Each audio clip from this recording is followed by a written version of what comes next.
breast cancer. All right, thank you, Christina. 2nd down and 11, and Drew Brees getting some time, and he lost his pass, and it's caught by Josh Hill. Josh Hill, a backup tight end. 3rd-string tight end. Unlikely target, and a big gain for Hill. 36 yards, and the Saints get to the 24 of the Buccaneers.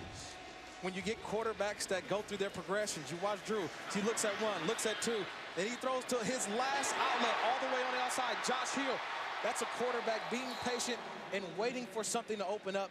Josh Hill on the sideline for the big play for the Saints offense. And very quietly, he has caught 2 touchdown passes already.